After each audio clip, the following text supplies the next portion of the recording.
dirais sur une base de 300 chauffeurs, on dépasserait la représentativité des organisations patronales de taxi. Ah oui? Alors aujourd'hui, nous sommes avec Adel, représentant syndical SOI, qui va nous présenter la commission T3P avec les enjeux, les intérêts, répondre à toutes nos questions. Alors suivez bien. Adel, concrètement, la commission T3P, à quoi ça sert pour un chauffeur VTC à Toulouse? Alors, pour simplifier, la commission T3P, le fait d'y être présent, c'est d'exister au sein de l'administration. C'est nouveau pour nous, pour le VTC, qui est encore une profession qui est jeune, de siéger à la commission T3P. Et pour les questions qui nous concernent, sur les problématiques locales, ça permet d'avoir une oreille attentive de notre problématique.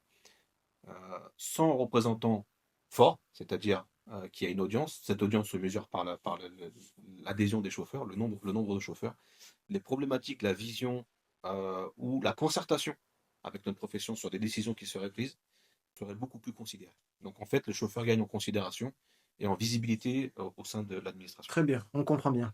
J'ai une deuxième question. Est-ce que ça peut changer concrètement notre quotidien?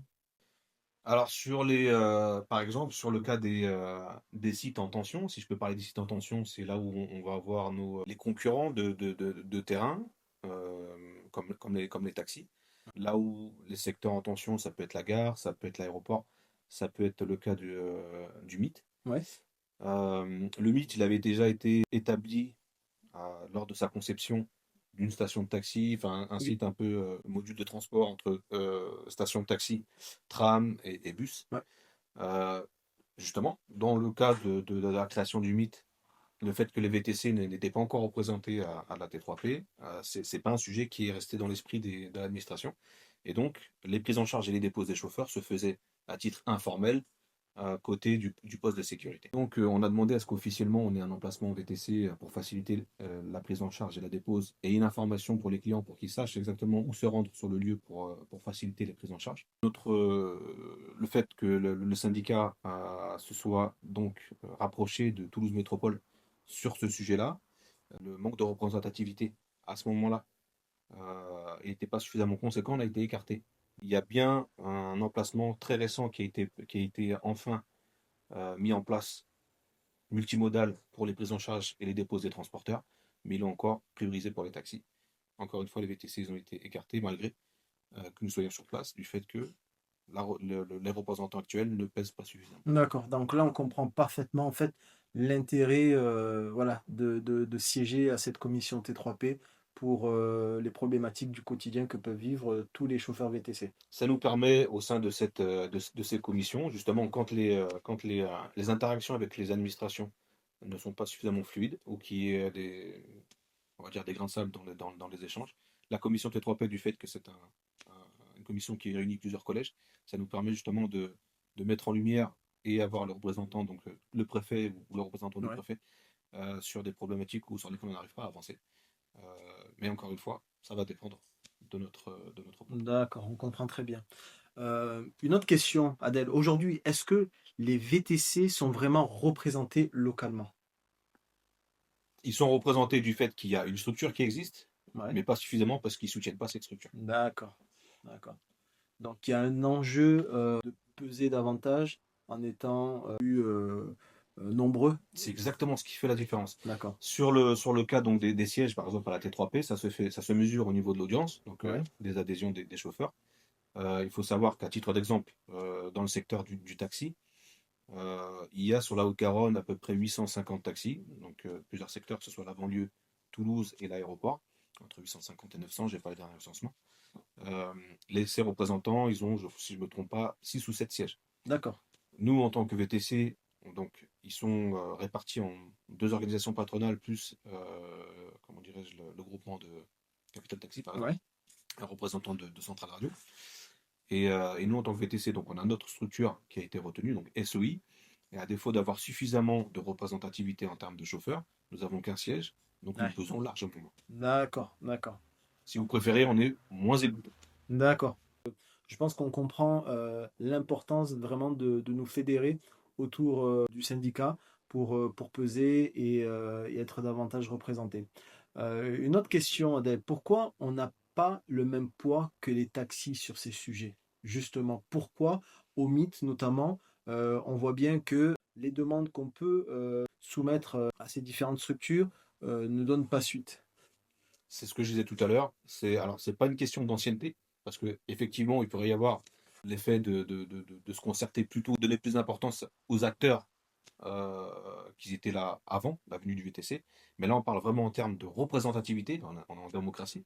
Et le fait qu'on n'ait pas suffisamment, que la structure patronale, le syndicat SOI n'a pas suffisamment d'adhérents, donc de poids face aux taxis, c'est eux qui conservent, entre guillemets, ce monopole ou cette attention particulière. Ouais, ouais. On va continuer.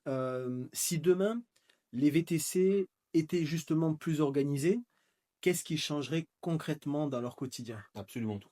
C'est-à-dire tous les besoins qui concernent la profession, que ce soit sur les emplacements, sur les contrôles abusifs, sur enfin tout ce qui va interagir avec son quotidien, le fait d'avoir une organisation suffisamment lourde et représentative enfin, presque dire de l'ensemble des chauffeurs, ça permettrait d'accélérer les échanges, de considérer sur certains problèmes et de concrétiser donc des projets, même quand on est concerté par région sur des sites ou sur des projets. Ouais. Donc il y a une projection très positive à se fédérer, comme on l'a dit tout à l'heure, autour du syndicat. On revient à ce que je disais tout à l'heure, c'est que ça nous permet concrètement, enfin réellement, d'exister. C'est-à-dire Ouais. qu'en tant que professionnel, oui, effectivement, tu as l'autorisation, tu travailles, tu existes dans l'administration fiscale, etc. Mm. Mais aux yeux de l'administration, je veux dire, locale pour tout ce qui concerne le terrain Ouais. et l'activité localement,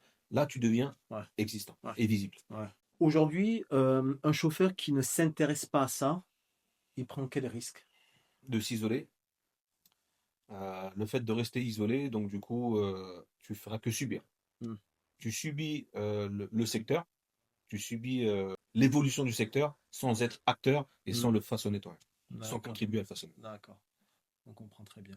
Que manque-t-il aux chauffeurs pour être davantage impliqués dans cette démarche, selon toi? Pour moi, ce serait de l'information en premier lieu. Donc c'est pour ça qu'on s'investit de plus en plus sur le terrain pour aller à la rencontre des chauffeurs. On est un métier où on est très mobile, Mm. chacun travaille dans son coin, et il manque ces interactions entre chauffeurs de réunion, c'est ce qu'on essaie de mettre en place avec différents ateliers et d'autres structures comme les chauffeurs engagés, hein, qui sont distinctes du travail du syndicat, mais qui travaillent dans cette dynamique d'aller dans la réunion Mm. des chauffeurs. Donc, pour répondre à ta question, je pense que c'est une question d'information dans un premier temps, qu'il soit informé que ces choses-là ces structures sont déjà en place pour lui. En allant vers le chauffeur, ne pas se sentir complètement dépourvu, alors qu'il a des outils qui sont à sa disposition pour justement améliorer, arranger ses conditions de travail. D'accord, très bien. Et enfin, ma dernière question, Adèle, pour justement toutes les personnes qui vont regarder notre interview, le mot de la fin, qu'est-ce que tu dirais à tous les chauffeurs qui vont voir notre interview? Quel appel tu pourrais leur donner? L'organisation, s'organiser et se coordonner. Mm. C'est ce qui fera absolument toute la différence. À partir du moment où on arrive vraiment à organiser et structurer la profession, encore une fois, comme je le rappelle, c'est une profession qui est jeune. Mm. Donc, on est en train de la bâtir, on est en train de la construire. Et donc, sans leur implication, on manque de main-d'œuvre pour justement bâtir des bases solides, Mm. que pouvoir exercer au même niveau que n'importe quel professionnel, sans subir ce qui leur permettra de bâtir pour une profession qui est encore très jeune, de bâtir et de poser vraiment les bases Ouais, de leur travail et de leur confort de travail. très bien. Ben écoute, Adèle, on te remercie pour ton expertise et pour toutes les précisions que tu as apportées justement concernant la commission T3P. On espère en tout cas qu'on a été clair et simple pour justement vulgariser en fait l'institution qui est nécessaire pour l'intérêt du métier de VTC et de tous les chauffeurs de la région. Et on espère en tout cas que vous serez nombreux et nombreuses à rejoindre l'organisation. Et est-ce que tu peux nous rappeler justement les prochaines échéances à venir? Ben là, justement, dans le cadre des commissions T3P, c'est candidature en fait. Et là, elle se renouvelle au mois de juin. On doit renouveler notre candidature De cette année. de cette année. D'accord. De cette année, pardon. Et voilà, si les chauffeurs soutiennent largement la structure avant qu'on renouvelle notre candidature, on pourrait obtenir plus de sièges à cette commission. D'accord.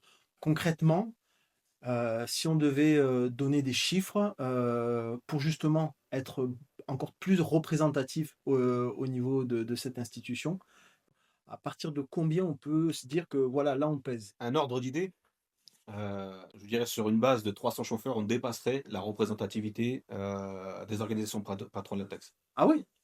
À partir de 300, on dépasse l'organisation des taxis. Bon, mais voilà, vous savez ce qu'il nous reste à faire.